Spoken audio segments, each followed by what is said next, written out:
Un bombardeo ruso deja al menos 50 muertos y más de 200 heridos en la ciudad ucraniana de Poltava. El hecho se produce en un momento en el que Rusia ha intensificado en las 2 últimas semanas los ataques masivos contra ciudades ucranianas alejadas del frente. Con esto comenzamos nuestro informativo. Los saluda Silvia Cabrera desde Berlín. Titulares.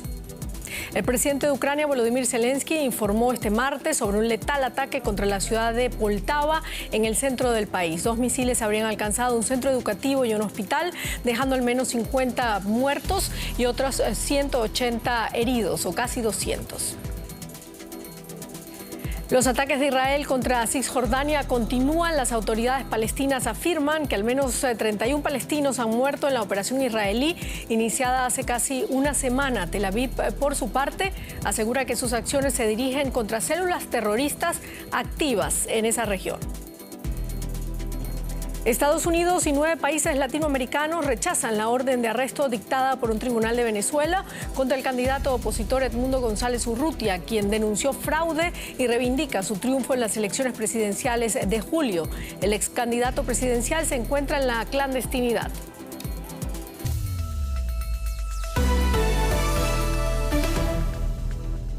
Comenzamos. El presidente de Ucrania, Volodymyr Zelensky, ha prometido que Rusia pagará por el ataque con misiles contra la ciudad de Poltava, uno de los peores desde el comienzo de la guerra. Al menos 50 personas murieron y decenas más resultaron heridas cuando 2 misiles balísticos alcanzaron un hospital y una escuela militar.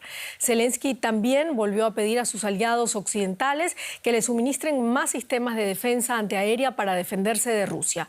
Otras naciones, entre ellas Estados Unidos y Alemania, han condenado el ataque. Los servicios de emergencia se apresuraban a ayudar solo unos momentos después de que Poltava fuera remecida por las explosiones. 2 misiles balísticos rusos impactaron contra un hospital y el Instituto Militar de Comunicaciones. Sus ocupantes apenas tuvieron tiempo de ponerse a salvo. Sonó la alerta antiaérea y en un minuto hubo 2 explosiones. Pensamos que era nuestro edificio. Cuando nos preparamos para salir nos dimos cuenta de que era en el Instituto de Comunicaciones. Las autoridades ucranianas hablan de decenas de muertos y cientos de heridos. Además, se cree que hay más víctimas atrapadas bajo los escombros. Los que pudieron ser rescatados fueron trasladados de urgencia al hospital. En la 7ª planta casi todos los quirófanos fueron utilizados, con su personal médico y anestesistas. Hay quemaduras, heridas de metralla, fracturas y traumatologías diversas. Los vecinos corrieron a donar sangre para las víctimas mientras el presidente Zelensky pedía ayuda a la OTAN para prevenir más ataques. Una vez más, instamos a quienes tienen el poder de frenar este horror. Necesitamos sistemas de defensa antiaérea y también misiles aquí en Ucrania, no en otro lugar. Los misiles de largo alcance que puedan defendernos del horror ruso se necesitan ahora, no después. Cada día de demora se pierden vidas. Su cercanía con la línea del frente hace que Poltava no sea ajena a los bombardeos rusos. Sin embargo, ahora ha sufrido uno de los peores ataques en suelo ucraniano desde que comenzó la invasión rusa. Y nuestra compañera Carolina Chemoy está en Kiev y desde allí nos comenta más detalles. Carolina, Zelensky ha ordenado una investigación completa sobre las circunstancias de lo sucedido en Poltava. ¿Qué se sabe hasta ahora? Efectivamente, Silvia, Zelensky ha ordenado esa investigación porque es importante recordar que estamos hablando de uno de los ataques más sangrientos en territorio ucraniano por parte de Rusia. La última vez que se vio un ataque tan fuerte fue en el año 2022 en un teatro de Mariupol, donde murieron cientos de personas, o también en ese mismo año, en el 2022, en Kramatorsk, en la estación de tren, donde murieron más de 60 personas, y esta vez, ya lo decías tú, más de 50 muertos y más de de 200 heridos. La situación realmente es trágica porque, según las informaciones que tenemos hasta ahora, el tiempo entre el momento en el que sonó la alarma y el impacto de los misiles en Poltava fue sumamente estrecho, ya que no hubo mucho tiempo. Eso significa que no hubo mucho tiempo para las personas de buscar refugio en esos refugios subterráneos que hay en todo el país, por lo que las víctimas, muchas de las víctimas, fueron impactadas justamente en el momento de buscar refugio de las bombas. Sabemos también que en toda Ucrania, pero sobre todo en la región de Poltava, se están buscando donantes de sangre, ya que el alto número de heridos por este impacto así lo requiere. Bueno, Carolina, el ataque además en Poltava se produce en un momento en el que Rusia ha intensificado en las 2 últimas semanas los bombardeos masivos contra ciudades ucranianas alejadas del frente. ¿Cuál es la situación en estos momentos y especialmente el avance ruso en el Donbass?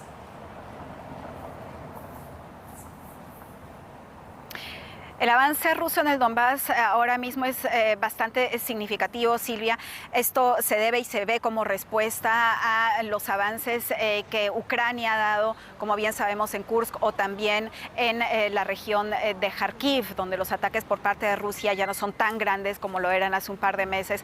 Ahora el ejército ruso se está enfocando evidentemente en la región del Donbass, que es donde estamos viendo todos estos ataques, ya no solo en el frente, sino también a ciudades fronterizas que se encuentran más alejadas del frente, pero que ellos pueden impactarla con este tipo de misiles, por ejemplo, que impactaron también la ciudad y la academia militar en Poltava.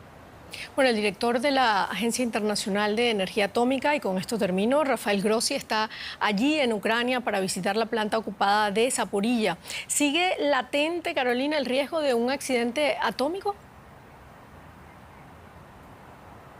Sí, sigue latente y es importante añadir a lo que menciona Silvia, que no solo vino a visitar la planta nuclear en Zaporilla, sino también la planta nuclear en Kursk, es decir, el territorio ahora tomado por el ejército ucraniano. Y durante la conferencia de prensa hoy, él remarcó varias veces que ambas plantas significan un gran peligro y tienen un gran riesgo para la seguridad en la región, no solo la planta de Zaporilla, sino también la planta de Kursk. Muchísimas gracias, Carolina Chimoy, desde Kiev. Bueno, por cierto, Ucrania y la Unión Europea han criticado a Mongolia por acoger al presidente ruso Vladimir Putin. A pesar de ser miembro de la Corte Penal Internacional, Mongolia ignoró los llamados a detenerlo por presuntos crímenes de guerra derivados de la invasión de Ucrania. El viaje de Putin pone a prueba la política de neutralidad del pequeño país asiático y el alcance de las instituciones internacionales. Alfombra roja para Vladimir Putin en la capital de Mongolia. El país parece así hacer caso omiso de los llamados internacionales para arrestar al presidente ruso. En su lugar, el presidente Ugnagin Kurelsuk, quien invitó a Putin, se comprometió a fortalecer lazos con Rusia. Mongolia se compromete a ampliar su cooperación con la vecina Rusia en el marco de una política exterior sólida, independiente y abierta que valora la paz. Mongolia, que desde hace más de 3 décadas es una democracia, mantiene relaciones amistosas con otras naciones como Estados Unidos y Alemania. Sin embargo, depende en gran medida de su vecina Rusia. Mongolia es uno de nuestros socios económicos más importantes. En los primeros 7 meses de este año, nuestro comercio bilateral ha aumentado más de un 21%. Un pequeño grupo de manifestantes expresó su oposición a esta visita.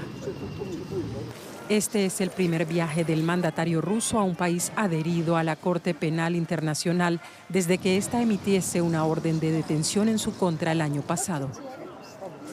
El tribunal lo responsabiliza del secuestro de niños ucranianos llevados a Rusia. Como Estado parte de la Corte Penal Internacional, Mongolia está obligada a hacer efectiva la orden, ya que el propio tribunal no puede hacerlo. La falta de acción de Mongolia en este respecto ha suscitado preocupación internacional. Es otro ejemplo de los fallos del sistema de derecho internacional. La cuestión es cómo esto afecta al orden mundial. Personalmente me parece peligroso. Resulta totalmente inaceptable y Lituania ya ha expresado su malestar a los representantes del gobierno mongol.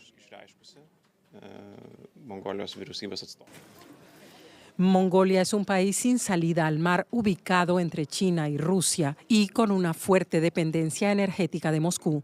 Por eso, y pese a la crítica internacional, el país considera sus lazos con Rusia necesarios para su sobrevivencia. El Ministerio de Salud de la Autoridad Palestina afirma que al menos 31 personas han muerto en incursiones israelíes en Cisjordania. El ejército israelí asegura atacar células terroristas con base en los campos de refugiados de Jenin y Tulkarem, mientras el grupo terrorista Hamas ha reivindicado 2 atentados en Cisjordania en los que murió un soldado israelí y otros 3 resultaron heridos. Buscan entre los escombros dejados hace una semana por un ataque israelí. En Cisjordania, las redadas son habituales desde los atentados terroristas perpetrados por Hamás el pasado 7 de octubre. Soldados israelíes derriban viviendas y comercios con una violencia que no se había visto en las últimas 2 décadas. En Jenin, las autoridades locales denuncian que el 70% de los edificios han sido destruidos. Muchos residentes subsisten sin agua ni electricidad y aseguran que Israel les cortó el suministro. Algunos lo han perdido todo. Soy el dueño de este negocio. Tenía esta peluquería desde 1954. Era mi medio de vida y hoy me la han derribado. Destruyen el país para que la gente deje de resistirse, pero no dejaremos de hacerlo.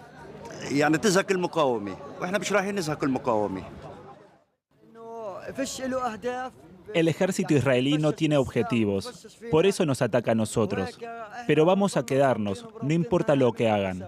Gaza es bombardeada desde hace un año y sigue en pie. Y también nosotros seguiremos en pie. Gracias a Dios somos fuertes. A lo largo de su vida, los palestinos más ancianos fueron testigos de ataques contra Cisjordania bajo ocupación israelí desde 1967. Las redadas de los últimos meses agravan la situación. Desde el 28 de agosto, cientos de tropas israelíes respaldadas por drones y vehículos blindados irrumpen en Cisjordania para atacar lo que califican de bastiones islamistas. No permitiremos que el terrorismo levante cabeza en Cisjordania. Por eso vamos de ciudad en ciudad, de campo en campo, con eficientes servicios de inteligencia, buenas capacidades operativas y un fuerte respaldo aéreo. Aunque en Cisjordania, a diferencia de Gaza, la milicia islamista Hamás no cuenta con apoyo oficial, el ejército israelí lanza allí operaciones en busca de comandantes de Hamás y otras milicias que relaciona con los ataques terroristas contra Israel.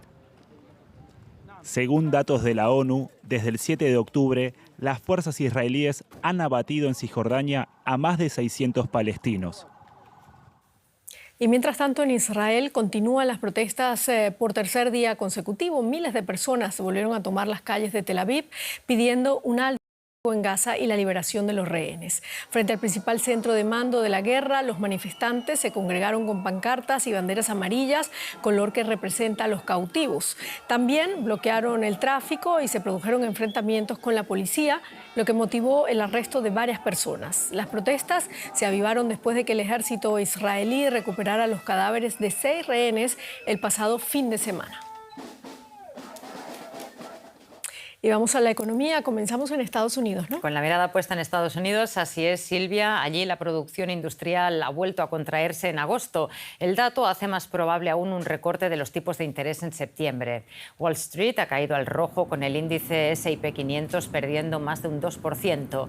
El nerviosismo se extiende entre los inversores después de saberse que la producción manufacturera volvió a estar en agosto por debajo de la marca de 50 puntos, algo que indica que la actividad en las empresas estadounidenses volvió a contraerse por 5º mes consecutivo. El dato pone hoy además más presión a los precios del petróleo, tanto que el barril de Brent registra su precio más bajo desde diciembre de 2023. El precio cae en torno a un 5%. Y nos vamos en directo a Nueva York. Nuestra compañera tiene más informaciones sobre este asunto. Ana Nieto, ¿qué tal? ¿Cómo estás? El precio del petróleo, decíamos, toca mínimos en el año. ¿Podrían seguir las bajadas? Podrían. Las malas noticias de la producción industrial de Estados Unidos podría empezar a resolverse con la muy esperada bajada de tasas de interés, pero va a llevar tiempo. Y a esta situación se añaden otras circunstancias que están presionando los precios del petróleo a la baja. La primera es que la actividad manufacturera en China también suma su sexto mes a la baja y la debilidad económica doméstica y los riesgos globales complican mantener el optimismo con respecto a la evolución económica de este país. China es el mayor importador de petróleo y ya se están registrando menores flujos de transporte de supertanqueros a este país. La otra circunstancia es que se está solucionando la crisis que se creó en Libia y se pueden empezar a poner 500.000 de barriles en la oferta en los próximos días, mientras que la OPEP va a empezar en apenas semanas a cancelar gradualmente los recortes de producción que se autoimpuso. Es decir, que va a haber más oferta para una debilidad mucho más débil. Si los precios hoy han tocado el mínimo del año, la verdad es que no queda un escenario para que suban mucho. Bueno, ya estamos hablando de crudo, Ana, pero ¿está la situación en China perjudicando a otras materias primas también? Sí, la rebaja de las perspectivas económicas de China y el hecho de que ya haya una menor demanda de materias primas ha llevado incluso al gabinete de análisis del banco Goldman Sachs a rebajar hoy mismo las estimaciones del precio del cobre para 2025. Ha pasado de una previsión de $15.000 por tonelada a 10.100. El banco hasta ahora había mantenido apuestas muy altas por este metal, entre otras materias primas, que se considera como un termómetro de la actividad económica por los muchos usos que tiene tanto en manufacturas como en construcción. No obstante, las dudas sobre China han hecho que el precio cayera desde sus máximos en mayo por encima del 17% y Goldman Sachs ha visto que no se podría mantener más en ello. La crisis de los bienes raíces y los problemas de los sectores industriales en China también han forzado una revisión a la baja de los precios del aluminio. Y hoy el hierro ha caído a sus precios más bajos en 2 años. China importa 2/3, es responsable de la demanda global de 2/3 del hierro. Ana, muchísimas gracias, como siempre, por el análisis desde Nueva York. Gracias, Rosa. Y ahora damos paso a otras noticias económicas de la jornada de forma resumida, mejor dicho. Récord de remesas en México. Ciudadanos en el extranjero enviaron casi 37.000 millones de dólares en remesas entre enero y julio de este año. Eso supone un aumento del 2,9% con respecto al año anterior. México es el segundo mayor receptor de remesas del mundo, un dinero que constituye la principal fuente de ingresos externos para el país. Brasil creció en el segundo trimestre más de lo esperado. Entre abril y junio, la primera economía latinoamericana creció a un ritmo del 1,4%, sobre todo gracias a la industria y los servicios. Eso supone una mejora después de que el PIB de Brasil creciera un 1% en el primer trimestre y se estancara a finales de 2023. Y seguimos en América Latina, Silvia. Vamos directamente a hablar sobre Venezuela y su crisis. Estados Unidos está considerando qué acciones tomar contra el gobierno de Nicolás Maduro para demostrarle, abro comillas, que todas sus acciones políticas tienen consecuencias. Así lo expresó textualmente el asesor de Seguridad Nacional de la Casa Blanca, John Kirby. Esto un día después de haberle confiscado su avión oficial y de que la Fiscalía de Venezuela solicitara ayer lunes a un juzgado especializado en delitos de terrorismo que emita una orden de arresto contra González Urrutia, candidato de la mayor coalición opositora, por su presunta comisión de delitos de usurpación de funciones y forjamiento de documento público. Se crispa aún más la situación en Venezuela. El lunes, la Fiscalía emitió una orden de captura contra el candidato opositor Edmundo González Urrutia, tras no comparecer a ninguna de las 3 citaciones que le hizo el Ministerio Público.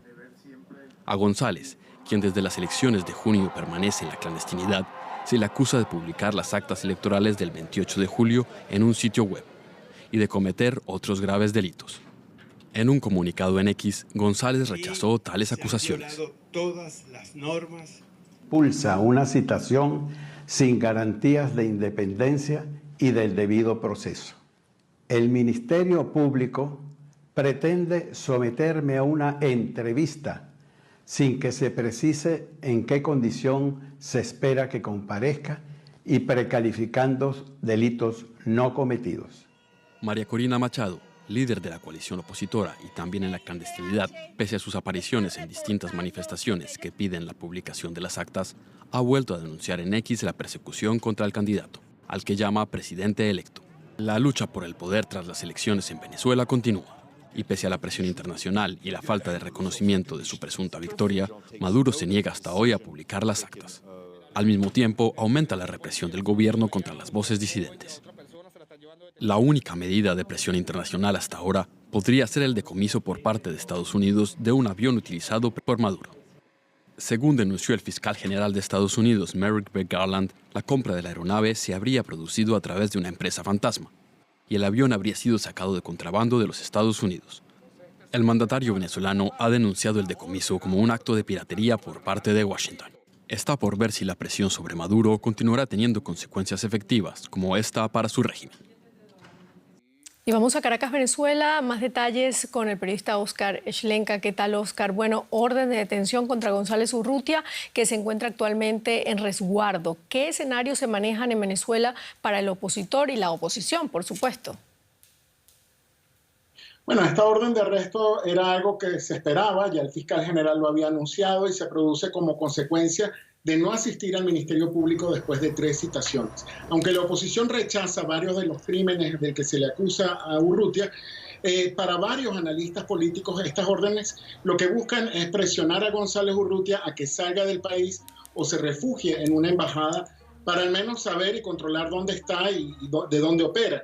Sin embargo, hoy durante una entrevista el abogado de Urrutia, José Vicente Haro, dijo que ese escenario no lo están contemplando y que no va a pedir asilo. María Corina Machado hace unos días también advirtió que las autoridades se preparaban para allanar la casa de Edmundo González Urrutia y su familia corría peligro. Pero él se encuentra en resguardo, como bien dice Silvia, y la familia de Urrutia junto con su abogado están en la residencia de forma preventiva a la espera de los cuerpos de seguridad para cumplir con la ley. Así que seguimos a la expectativa de lo que pueda ocurrir. Los escenarios son impredecibles. Bueno, y hay muchas reacciones internacionales hasta ahora con esa medida del gobierno venezolano. Estados Unidos, por ejemplo, estudia medidas contra Venezuela para mostrar a Nicolás Maduro las consecuencias, dicen ellos, de sus actos. ¿Cuál ha sido la reacción entonces del gobierno venezolano, la respuesta que ha dado? Pues es de esperar que rechacen estas amenazas. La respuesta de ayer a la incautación del avión de Nicolás Maduro fue que el gobierno de Estados Unidos ha cometido un crimen, que fue un acto de piratería, que se reservan el derecho a la demanda por este acto. El presidente de la Asamblea Nacional, Jorge Rodríguez, también acusó a Estados Unidos de financiar universidades como Harvard para avalar el triunfo de Edmundo González Urrutia sin tomar en cuenta los resultados que dio a conocer el CNE. Podemos esperar acciones y retórica similar del oficialismo en lo que Estados Unidos anuncie cuáles otras acciones va a tomar. Por los momentos, el medio de comunicación Bloomberg anunció que entre los 15 individuos sancionados por Estados Unidos estarían la presidenta del TSJ, Caricia Rodríguez, y el Iván Gil, entre otros. Muchísimas gracias, Óscar Schlenka, desde Caracas, Venezuela. Y en Perú, el Congreso promulgó en agosto una ley que beneficia especialmente a militares y policías involucrados en delitos de lesa humanidad y crímenes de guerra. La ley, que desafía todas las obligaciones del Perú con el derecho internacional, fue promovida por grupos parlamentarios cercanos al expresidente Alberto Fujimori y avalada por el ejecutivo de Dina Boluarte. Con esta ley no podrán ser procesados los acusados por estos crímenes ocurridos antes del 2002, con lo que queda excluido el periodo del conflicto armado interno que tuvo lugar entre 1980 y 2000 y que causó más de 69.000 muertos. Según Volker Turk, alto comisionado de la ONU para los Derechos Humanos, la ley constituye un hecho preocupante en materia de derechos humanos en Perú. Kenneth Arias busca justicia para su padre Ernesto, asesinado por el grupo paramilitar Colina, que cometió masacres bajo órdenes del entonces presidente Alberto Fujimori. Mi papá es la persona que se encuentra en este extremo.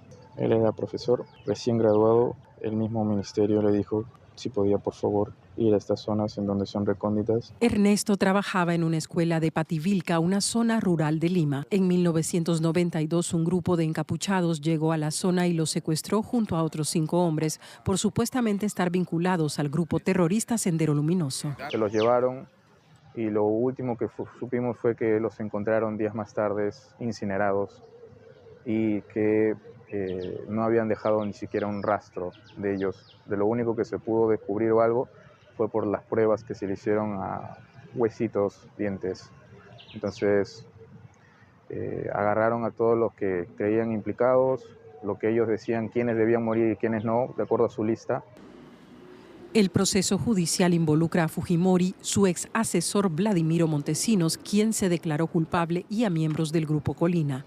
3 décadas después, el caso Pativilca podría verse afectado por la reciente ley que prescribe los crímenes de lesa humanidad cometidos antes de 2002 y que fue impulsada por el partido fujimorista Fuerza Popular pese a los cuestionamientos de la Corte Interamericana de Derechos Humanos. El congresista Fernando Rospigliosi, autor de la ley, argumenta que muchos militares y policías pagan penas injustas y cuestiona cómo se aplicó el criterio de lesa humanidad. Se utiliza de manera ilegal e ilegítima el criterio de lesa humanidad. Aquí no han habido crímenes de lesa humanidad, para empezar. No ha habido un proceso de destrucción masiva de poblaciones de acuerdo a un plan. No ha habido eso, jamás. Sin embargo, se utiliza sistemáticamente ese criterio sin fundamentarlo. Pero las investigaciones y las sentencias dicen lo contrario. Según la Comisión de la Verdad, el conflicto armado dejó más de 69.000 víctimas entre muertos y desaparecidos, de los cuales un 46% se atribuye a Sendero Luminoso y un 30% a las fuerzas del orden. Para la abogada Gloria Cano, detrás de la ley hay intereses para favorecer a altos mandos. En el proceso, 3 miembros del Grupo Colina ya solicitaron que se archive el caso y es muy probable que Fujimori también lo haga. Si hay una ley que colisiona con la Convención Americana de Derechos Humanos y con la jurisprudencia de la Corte, los jueces están obligados a hacer un control de convencionalidad y no aplicar la ley que colisiona con ese instrumento interamericano, ¿no? Los jueces podrían entonces decidir no aplicar esta ley, una ley que vuelve a dar la espalda a los deudos peruanos que luchan por justicia desde hace más de 30 años y en muchos casos ni siquiera han recibido una reparación civil por la muerte de sus familiares. Y con esto terminamos nuestro informativo. Muchísimas gracias por habernos acompañado. La invitación es como siempre para que sigan acá en DW Deutsche Welle y recuerden que también nos pueden seguir en nuestras redes sociales. Hasta luego.